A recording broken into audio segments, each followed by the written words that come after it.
Olá, pessoal, tudo bem? Aqui é a Camila da Sam e eu estou aqui com vocês de novo. Esse mês a gente vai trazer um conteúdo específico sobre Setembro Amarelo. Bom, se você não sabe, Setembro Amarelo é um mês direcionado à prevenção do suicídio. E o dia 10 é oficialmente o Dia Mundial da Prevenção ao Suicídio.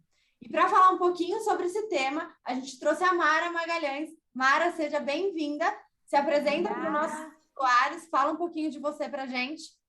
Então, eu trabalho há 41 anos com pessoas e eu sou uma especialista em saúde mental e trabalho com pessoas no sentido envolvendo a educação, envolvendo a gestão de pessoas, tudo onde coloca a pessoa, os seus conflitos, a pessoa, as suas dificuldades, as pessoas, o seu adoecimento, né? Mas com foco num contexto mente-corpo, no mental mesmo. Né? Então, quando você fala do suicídio, a gente fala da saúde mental.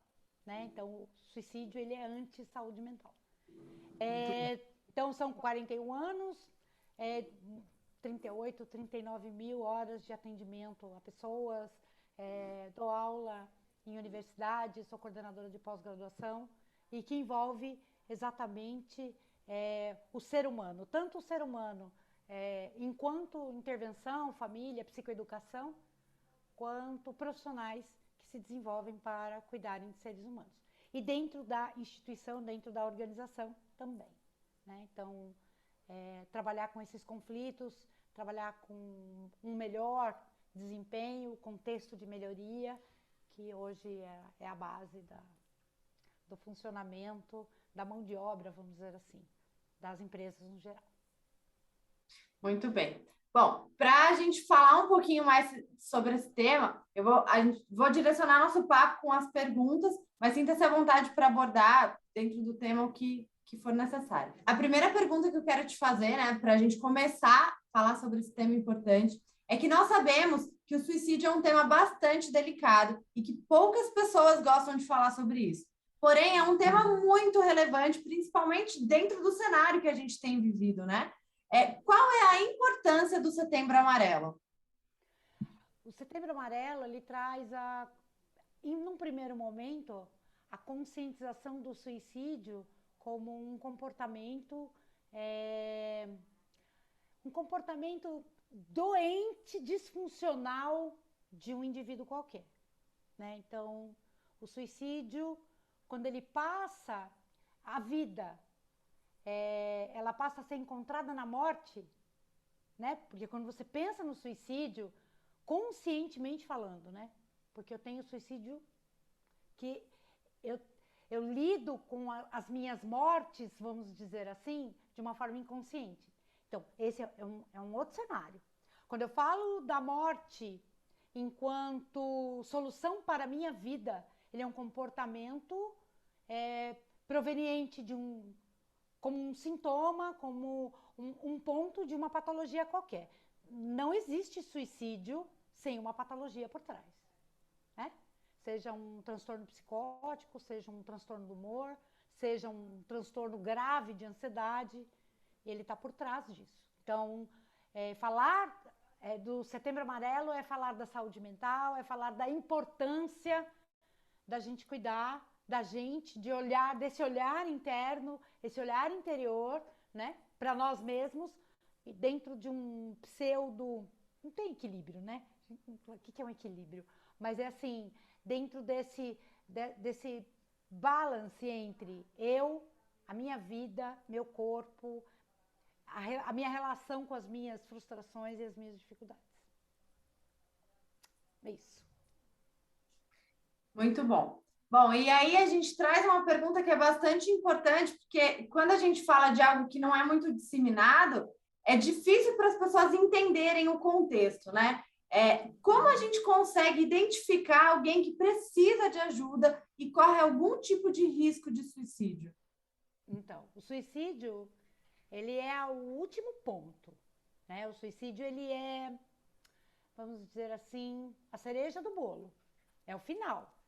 Então, quando eu penso no suicídio, eu tenho que pensar antes, no que pode adoecer. Então, a gente tem comportamentos, são comportamentos que nós observamos e que a gente já começa a entender que eles são diferentes do habitual dentro de uma cultura, óbvio, né? A gente precisa pensar numa cultura. O Brasil é de uma forma, na Europa vai ser de outra forma. Então, a gente precisa olhar esse comportamento. Então, primeiro ponto, os pontos que nós temos, né? Seriam sinais e sintomas de transtornos psicóticos, por exemplo. Porque muitos suicídios, eles acontecem como voz de comando. Se mate, acabe com a sua vida. Então, isso é processo isso pode acontecer frente a uma alucinação, né? Então, uma alucinação auditiva, ok? Um acidente não é suicídio. Ou seja, nós temos transtornos de personalidade, como o transtorno borderline, onde a pessoa tem uma dificuldade, vamos dizer assim, de lidar com relacionamentos, abandono, términos, finais de ciclo, onde ele ameaça o suicídio. Suicídio não é uma ameaça, né? Então, se eu olhar o comportamento, um comportamento manipulatório, ele é entendido de uma forma. Um comportamento frente a um sinal, ou como sintoma de uma patologia, ele é diferente. Então, eu tenho isolamento. Antes do suicídio físico, a pessoa verbaliza. De que forma ela verbaliza? Ela verbaliza assim: não encontro saída para minha vida. Então, ela começa a questionar a existência. Então, antes de eu mexer com o meu corpo, ok? Antes de eu mexer com o meu corpo, eu mato a minha vida, eu mexo com a minha mente. Então, esses comportamentos, muito cuidado com os dependentes químicos, com os aditos, né? O dependente químico, como a gente sabe, ele acontece muitas vezes a utilização de substâncias químicas para reduzir sintomas, vamos dizer assim, de algumas patologias, sei lá, falta de concentração, como uma inibição, uma timidez patológica, por exemplo, um transtorno de ansiedade social, ou entre outros, do espectro. Então, muitas vezes, né, eu não gosto de falas tipo: eu vou beber para relaxar. A gente não bebe para relaxar, a gente bebe para comemorar, a gente bebe para curtir. Relaxar a gente faz relaxamento, a gente faz pilates, a gente faz outras técnicas, né?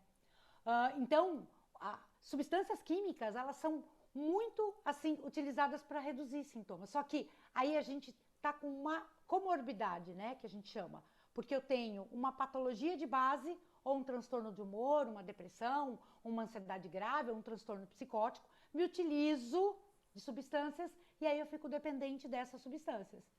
E aí eu consigo ter outros comportamentos. Então, o suicídio acontece muito nesse sentido. Então, transtorno psicótico com processo alucinatório. Dependentes químicos no geral. Tanto substâncias, qualquer substância química, inclusive álcool. E o álcool, ele também pode estar associado a um transtorno do humor, que é o transtorno bipolar.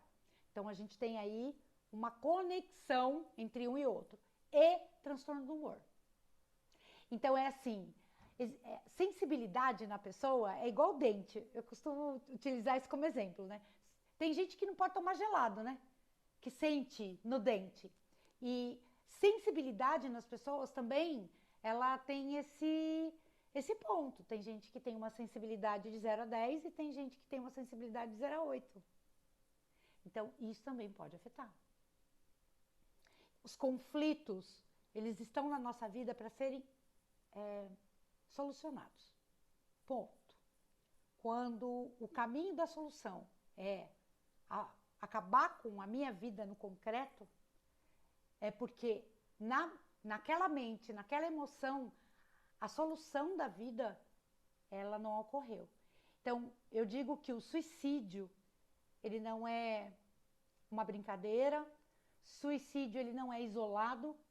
Eu tenho os comportamentos no dia a dia para observar, as patologias no dia a dia para observar, o clima associado às patologias. Então, o que está acontecendo conosco, o que acontece no inverno, a depressão sazonal, quem tem sensibilidade, então no inverno sofre mais. E se esse conflito ele tiver estabelecido, no inverno ele é maior. Tanto é que em países muito frios, a gente tem um índice de suicídio maior. Então, é o conhecimento.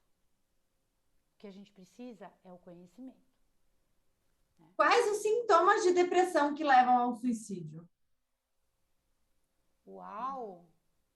Sintoma de suicídio, eu vou falar de qual? Eu vou falar do... Primeiro vamos entender a referência entre sintoma e sinal. Sintoma é tudo aquilo que eu relato que eu sinto como dificuldade. Uhum. Sinal é aquilo que se apresenta fora de mim. É um comportamento analisado por outro.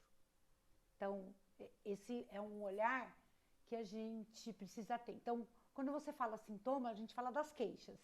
A gente fala das dificuldades. Então, por isso que nós nos referimos sinais e sintomas de uma determinada patologia. É aquilo que eu me queixo, é aquilo que eu percebo, certo? Versus aquilo que é percebido por outros, por profissionais da área, pelos familiares, pelas esferas relacionais. Então, as esferas relacionais, elas falam muito, né, sobre como é que eu percebo que o suicídio vai acontecer, vamos dizer assim. Então, na depressão especificamente. Então, a depressão é apenas um, né, que falamos aqui.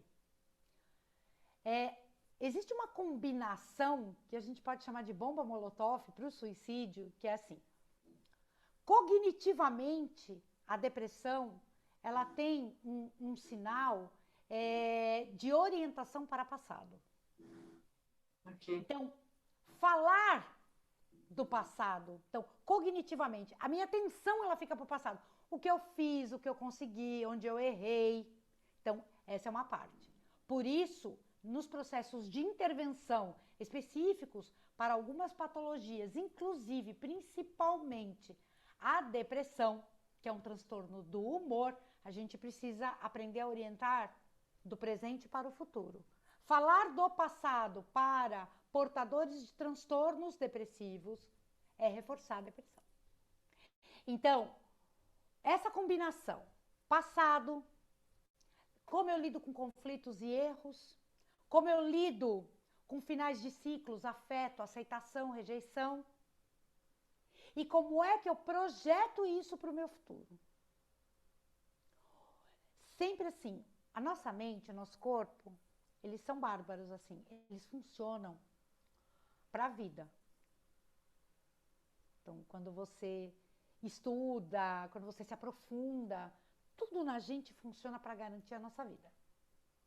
Seja fisiologicamente, emocionalmente, tudo. Então, o suicídio, ele não é uma visão, vou morrer. Ele é uma visão, vou solucionar o meu problema. Certo? Então, principais, tristeza excessiva, sentimentos, a depressão ela causa isso, né? Você tem uma percepção potencializada de rejeição e, acima de tudo, inutilidade, porque a depressão é uma desconexão, né? Eu perco a utilidade para a existência. Eu me perco. Quando eu me perco disso, eu perco a relação com a vida. Então, falas como, para que eu vivo? Para que eu existo? Num quadro depressivo. Ai, se eu morresse ia ser melhor. Não me encontro em lugar nenhum. Não sei o que fazer com a minha vida. Então, essas falas, elas são importantes. Ou seja, o Setembro Amarelo com a relação, vamos dizer assim, com o suicídio, trazer o suicídio como um sinal, um sintoma, um comportamento proveniente de uma patologia e que depressão, que alcoolismo, que qualquer tipo de dependência química não é brincadeira. E não adianta falar, eu vou tratar a depressão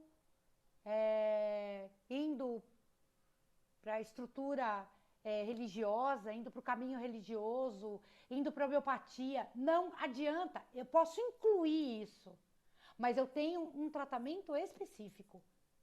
É terapia e psiquiatria com os remédios, e aí, a partir disso, eu posso. Aí eu vou procurar fé, muito importante, vou procurar a minha religião de base, vou procurar fazer atividades alternativas, vou fazer educação física, atividade física importantíssimo, né? Porque secreta hormônios e ativa e estimula neurotransmissores que são importantes. Aí sim. Mas quando essa verbalização, quando essas frases começam a ocorrer, isolamento, inadequação, tratamento. Não tem acordo. O que fazer? Tratamento. Onde? Psiquiatra. Não é neurologista, não é cardiologista, não é ginecologista, é psiquiatra. Ponto. E a partir daí, as intervenções terapêuticas que vão fazer vão colocar o recheio no bolo, né? E as outras atividades vêm depois. Mara, contextualiza um pouquinho pra gente a diferença entre tristeza e depressão. Então, tristeza é uma reação emocional. Uma reação emocional de frustração, uma reação emocional de dor, vamos dizer assim. Algo aconteceu comigo, né? E eu fiquei triste. Eu estava esperando, né, que a pandemia nesse momento já tivesse passado para eu viajar. Ai, que droga, não vou. Nossa, que tristeza. Eu estou aqui envolvida no meu relacionamento, meus filhos, minha família, meu filho cresce e é hora de dar tchau. Nossa, que tristeza. Síndrome de ninho vazio, tristeza. Ok? Eu queria trabalhar num lugar, estava esperando muito e não aconteceu, me frustrei. Dor, tristeza. Quando a gente fala das emoções primárias, nós falamos como cores primárias, né? E elas se misturam com a área do pensamento, com a nossa estrutura cortical que falamos, né? A nossa via superior cognitiva para se transformar em sentimentos, etc. Mas nós temos emoções que são primárias. Então, eu tenho medo, eu tenho a raiva, eu tenho o nojo e eu tenho um ponto ali que é o prazer. O prazer, ele se subdivide em alegria e tristeza. Então, ela é uma reação emocional. Então, tristeza é apenas uma reação. Então, uma tristeza persistente, ela pode ser um sintoma de depressão. Depressão é um transtorno do humor que apresenta uma série de sinais e sintomas. Descontinuidade, desmotivação, perda do prazer pelas coisas que habitualmente sempre foram, não é? A cognição, ela fica voltada para o passado. Ela pode fazer casadinho para quem tem um viés, vamos dizer assim, a ansiedade, potencializa a ansiedade. Então é muito interessante você entrar numa casa de uma pessoa que tem uma depressão não tratada. Tudo nela pela metade. Quebra, não conserta, perda de memória. Entendeu? E às vezes a gente tem uma depressão meia boca, que a gente chama, que é a distimia. Ela é uma depressão que está muito associada à estrutura de personalidade da pessoa, que é aquela pessoa reclamona, que vê problema em tudo, que acha que nada vai dar certo, um pessimismo exagerado. Pode ser um quadro depressivo. Então, a tristeza, ela é apenas um. E existe, sabe, que a gente fala, é o falso magro, né? Não tem um falso magro? Tem a pessoa que acha que não está depressiva e ela está. Né? Então, não é, mas ela não está triste. Olha como é que ela está. Mas ela descontinua, ela se desmotiva com facilidade, ela não encontra um caminho para ela de adequação, se sente muito rejeitada. Então, depressão é uma doença que pode ter tristeza presente. E a tristeza é uma reação emocional frente a alguma situação de dor, tá? Da casinha do prazer. Então, eu tenho lá a casinha, o que me leva, o que me aproxima e aquilo que me provoca dor. E aí, tristeza. Aí, para isso, eu choro, eu me recolho, entendeu? Eu elaboro do mesmo jeito que se eu tô alegre, eu dou uma gargalhada, chega uma hora que a gargalhada acaba. A tristeza também acaba. É isso. O que leva as pessoas a terem comportamentos suicidas, Mara?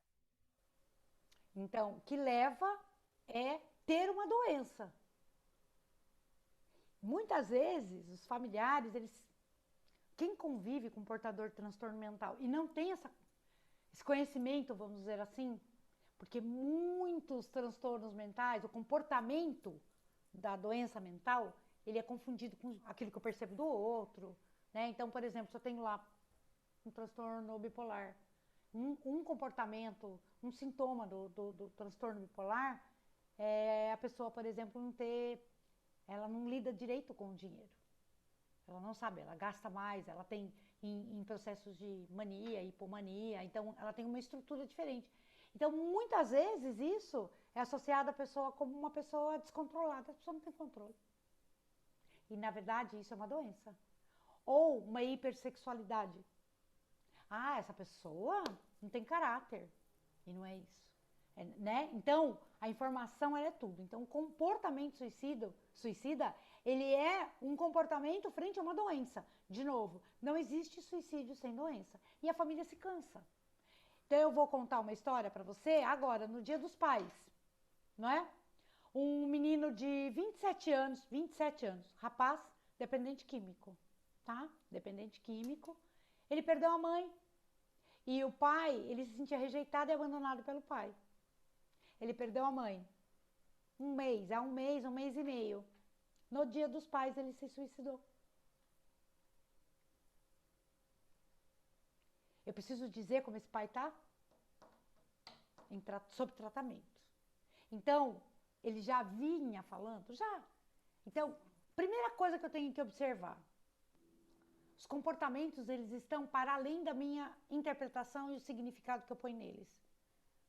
Então, eu preciso aprender a entender isso. Seja em filho, seja em marido, seja em esposa, seja em irmão, seja quem quer que seja. Ah, então, os adolescentes hoje, eles estão acostumados a ficar no quarto, eles ficam lá por conta da pandemia, né? Que potencializou tudo que a gente sabe. E fica lá, isolado no quarto. Então, ele fica lá enfiado no quarto, eu brinco, chamo isso de sarcófago, né? Então, fica lá no sarcófago, igual múmia, fica lá o tempo inteiro, seja no computador, seja no... E aí a família, eu não consigo tirar ele de lá. Mas tem que conseguir. Tem que negociar. Porque se não conseguir, é levar no psiquiatra. Não quer ir no psiquiatra, vai mesmo assim.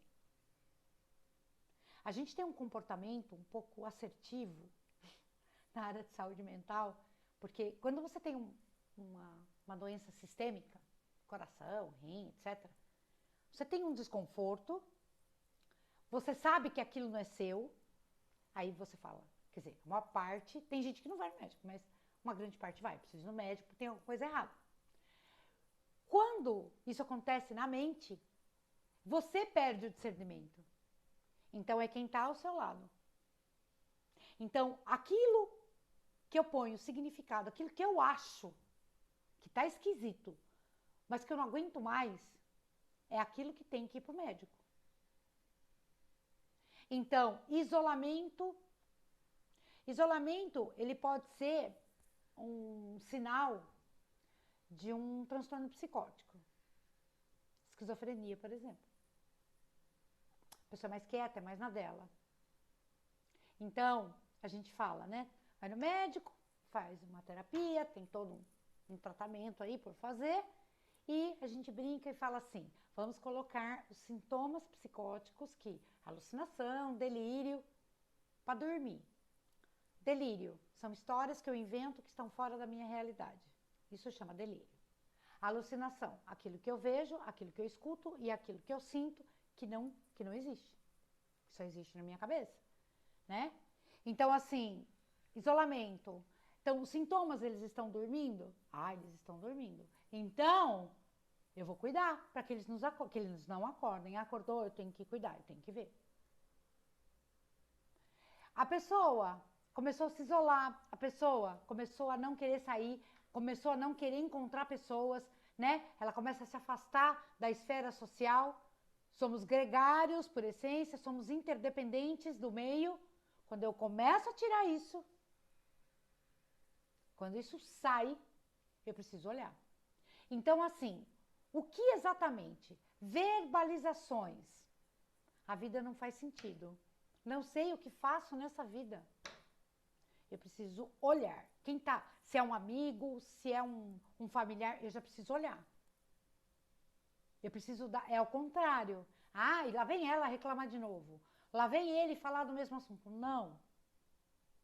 Eu preciso ter essa paciência. Porque se isso se agravar e eu encontrar a solução para minha vida na morte, eu vou garantir a minha existência, nem que seja na morte. E isso é o suicídio. E o suicídio, para 2021, é 1 a cada 100, com faixas etárias diferentes.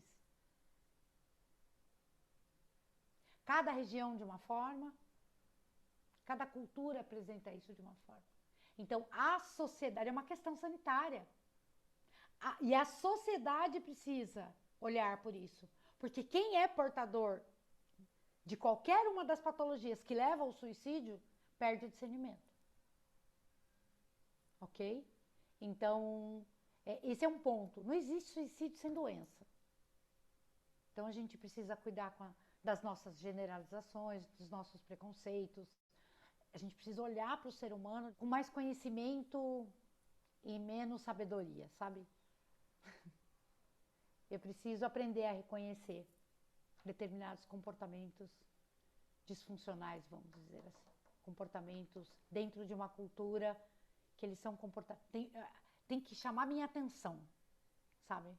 Uma pessoa que não para em casa, fala com todo mundo o tempo inteiro, uma pessoa que não sai de casa, os extremos, né? E as patologias como um todo. Então, transtornos dissociativos, esquizofrenia, transtorno bipolar, transtorno esquizoafetivo. Esses já têm a doença. Pode ocorrer o suicídio? Pode. Você até comentou anteriormente, Mari, eu acho importante a gente falar um pouquinho disso, que são os excessos, né? Às vezes é a pessoa que não sai nunca de casa, mas também tem o outro lado, né? O excesso. Aqui não para em casa. Aqui não para em casa. Alcoolismo, por exemplo. Alcoolismo é doença. A maior parte do alcoolismo está atrelado ao transtorno bipolar do tipo 2. Uhum. Entendeu? Então, isso é informação. E eu gosto de informar sobre saúde mental. Eu acho que saúde mental ela precisa ser informada. E a gente precisa saber o que fazer. Não é simplesmente vou dar um conselho. Não. Existe posicionamento ANAP, existe posicionamento ADAL. E eu preciso saber o que fazer. Ok? Não é simplesmente, isso não sugere. Sugere sim. Nossa, é o alerta. Por quê? Porque a responsabilidade do suicídio é o olhar do externo. Porque se eu perco o meu discernimento, quem está ao meu lado vai ter esse discernimento. Então, se eu não olho para o outro, se eu julgo o outro, se eu boto significado nele, e principalmente família, né? Familiar de portador de transtorno mental é uma família cansada, né? Então, entendeu? Sempre foi assim mesmo. Não sei o quê. Não é. Tem que olhar. Sempre foi assim, mas amanhã pode ser diferente. Ok? Você chegou até a trazer um pouquinho disso na resposta da outra pergunta, Mara, mas eu gostaria de contextualizar um pouco mais sobre como ajudar uma pessoa, o que as famílias, os amigos, o que pode fazer e o que não pode fazer quando a gente fala desse assunto. Primeiro, o olhar. Né? Então, se é uma questão sanitária, se é uma questão externa, né? Entender aquilo que eu percebo que não tá bom, sabe? Entender, sentar e entender. Uma grande parte dessas patologias, as pessoas não dão acesso. É difícil, elas não querem falar sobre o assunto. Né? Então, você vai lá e vai falar, nossa, vamos conversar um pouco o motivo pelo qual você está enfiada dentro de casa todo esse tempo. E entender que não é a pessoa que é assim mesmo. Não, tem que olhar. Dá trabalho mesmo. Relacionamento dá trabalho. Ter pessoas do nosso lado dá trabalho. É um cultivo, é igual uma planta. Um animalzinho de estimação. É da família. O ser humano, a gente precisa ter cuidado, ser gentil. Sabe? Mas existem vários cenários, né? Porque a pergunta que você faz, ela é muito ampla. Mas o primeiro ponto é tocar no assunto. É se permitir, querer entender o que acontece com o outro, independente do que eu acho que acontece com o outro. Evitar situações. Né? Então, é assim, dependente químico, eu preciso de tratamento. Ponto. É muito difícil de tratar? É. Ok? Vai precisar internar, uma série de coisas. Vai precisar de tratamento? É. É um potencial? É um potencial. Ok? Comportamentos diferentes, extremos, comportamento com dinheiro, comportamento com sexualidade, comportamento com relacionamentos, comportamentos bizarros, sabe? Queira entender. Que comportamento é esse? Queira entender. Tenha paciência para entender. Não é? Evitar pessoas agressivas, né? Nós temos aí um percentual altíssimo de pessoas com transtorno do impulso, pessoas com transtornos de agressão, pessoas que são doentes, têm a raiva doente, né? Corre risco de, como a gente fala, de agressão domiciliar, a gente tem que evitar isso. E as pessoas não têm, muitas vezes, essa força. Porque isso pode ser um ponto, né? Porque o suicídio sou eu que vou lá e tiro essa minha vida para ir para outra vida. Ok? A agressão, estar no ambiente agressivo é um suicídio inconsciente. Então, muitas vezes eu não tenho força para isso. Então, comportamentos de assédio, comportamentos de isolamento, ou seja, aquilo que é fora do contexto mesmo. Eu tenho que observar. Eu tenho que entender, eu tenho que me informar. Entendeu? Então, é muito amplo. Então, envolve doença, envolve comportamentos diferentes, bizarros, comportamentos, quando a gente fala de bizarros, comportamentos descontextualizados. Exemplo, está tocando samba, funk. Está tocando funk. E eu tô dançando jazz. Quando toca funk, eu danço funk. Quando toca jazz, eu danço jazz. Então, sabe, adequação. Ah, meu filho não quer. Não tem essa de não quer. Ah, tá bom, não quer. Observa, tá? Precisa tratar. Por quê? E muitas vezes, na maior parte das vezes, é difícil. E ele pode recorrer. Utilização de remédios indiscriminadamente. Né? Não é só o álcool, remédio. Eu vou lá comprar aquele homeopata, tô muito nervoso, vou tomar uma bolinha para relaxar. É olhar. Então, encaminhar para profissionais. E, dependendo do quadro, aí, com o apoio dos profissionais da área, internação. Quando precisar. É isso que eu ia comentar mesmo, Mara. Acho que o conhecimento e a busca sempre de um profissional. Na dúvida, Sim. Consulta alguém que tenha conhecimento, que seja, né, um psicólogo, um psiquiatra. Tenta entender. Às vezes a gente tem alguém da nossa família, a gente acha que existe um problema, pergunta para alguém que conhece, vai atrás de um profissional, né? Exatamente. E o profissional é igual assim, ó. Neurologista cuida de uma coisa, psiquiatra cuida de uma outra coisa, ginecologista cuida de outra coisa. Na área da saúde mental é a mesma coisa. Uhum. Você tem clínicos especialistas para determinadas áreas. E saúde mental é uma especialização na área de atendimento clínico. Não é porque eu sou psicólogo, não é porque que eu posso atender portador de transtorno mental. Quer dizer, habilitado estou, mas especialista não sou. Então, do mesmo jeito que um ortopedista, ele pode prescrever um remédio para dislexia, por exemplo, que o disléxico é uma doença neurológica, porque ele é médico, ele prescreve. Mas para tratar, eu preciso de um neurologista,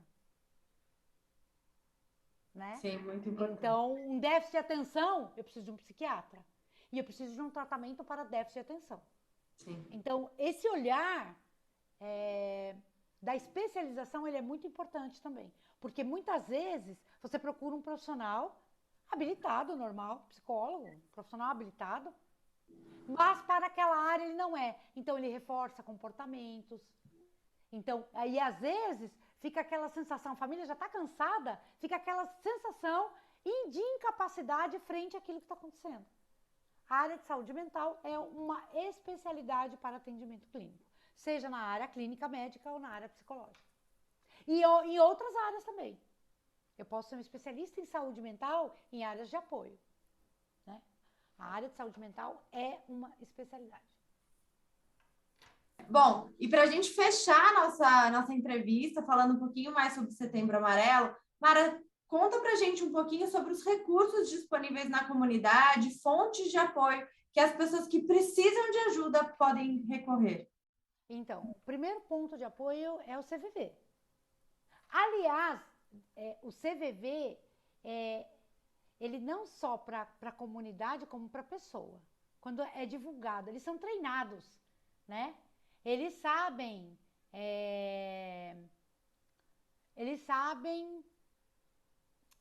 te orientar de uma forma adequada. Eles têm todo um processo, né? Mas, acima de tudo, o que a comunidade tem são os hospitais.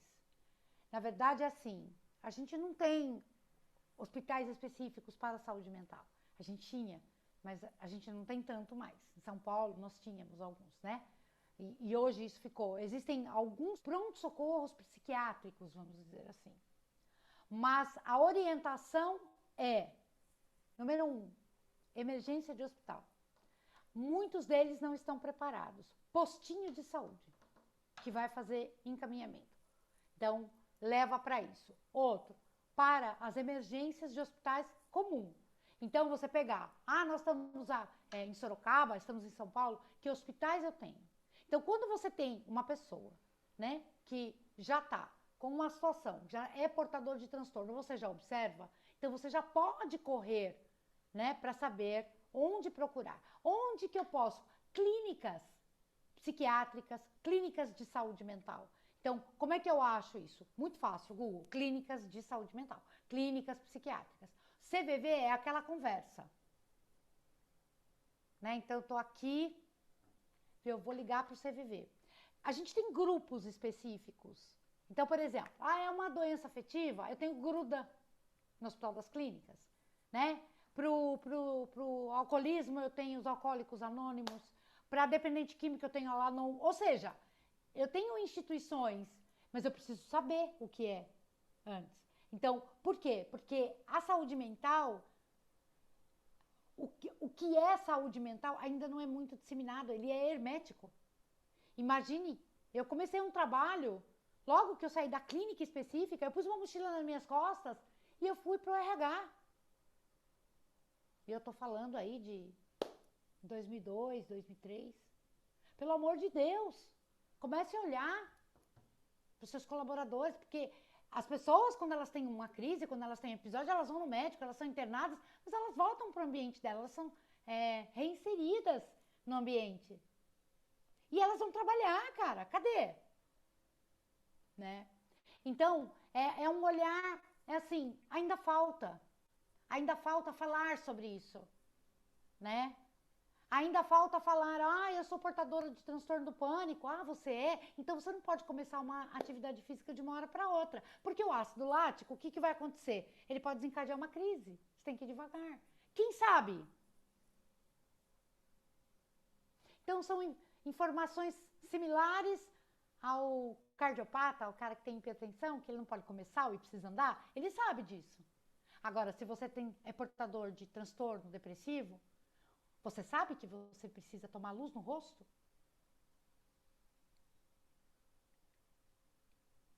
Ok? Então, existem maquininhas que você coloca aqui em cima para fazer tratamento, para você tomar sol nessa região. Luz, principalmente quando os dias estão frios e nublados. Não sabe? Então, quando você fala o que é disponível, né? Primeiro de tudo, informação, né? Outro ponto, né? Informar, saber quais são as doenças mentais, porque muitas vezes, se para processo de intervenção simples, fazer uma terapia qualquer, eu não sou louco, já tem essa discriminação. Quando a gente estuda a história da psiquiatria, né? A história da saúde mental, a gente sabe que a saúde mental ela está associada, ela está atrelada à religião, aos demônios, né? Então, o período de caças às bruxas, a história da saúde mental ela começa ali. Agora, imagine um esquizofrênico naquela época, numa crise, o que ele não apanhava. Você chora de ler. Agora, você acha que a sociedade, o quanto a sociedade evoluiu nesse sentido?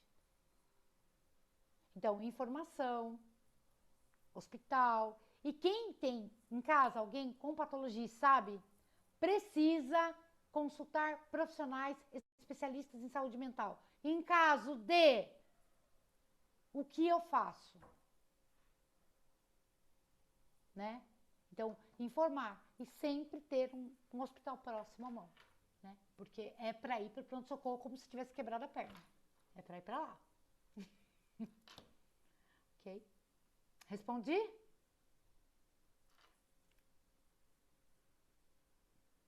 Muito bom. Bom, para a gente fechar, Mara, tem alguma coisa, alguma dica, algo que você gostaria de falar para as pessoas ou algo que você gostaria de complementar?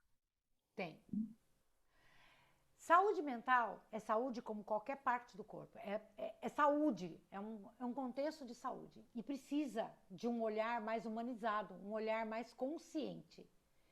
Então, é assim, se desenvolva como pessoa para poder entender que o ser humano ele não é uma extensão de você. Ele é uma outra vida. E que você interfere, você na vida do outro e o outro na sua vida. E nós precisamos das pessoas. A pandemia, junto à pandemia, então, se eu tenho aí uma doença viral, eu tenho uma outra que é a doença mental. Porque ela trouxe para as pessoas um comportamento, precisou ser desenvolvido um comportamento antinatural à espécie humana. Então, esse olhar mais sensível, sabe? Um amor por você, pelo outro, entender que saúde mental é o dia a dia. Saúde mental é eu lidar comigo dia a dia. Que doença mental lidam os profissionais. E que nós lidamos com a saúde. E a saúde é nossa no dia a dia. Sabe?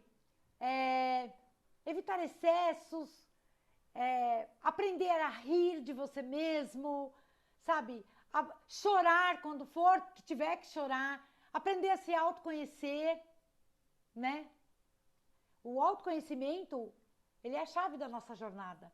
Então, quando eu sei aquilo que me incomoda, quando eu sei aquilo que é bom para mim ao longo da vida, esse respeito comigo mesmo, né? Comigo, quando eu tenho respeito comigo, eu tenho respeito com o outro. Então, é um olhar mais atento à vida, para mim e para o outro. É essa a minha mensagem. Muito bem, nossa, muito bom. Mara, eu queria agradecer muito a sua presença, agradecer Estou por à compartilhar disposição. seu conhecimento. E o que você precisar, estou à disposição.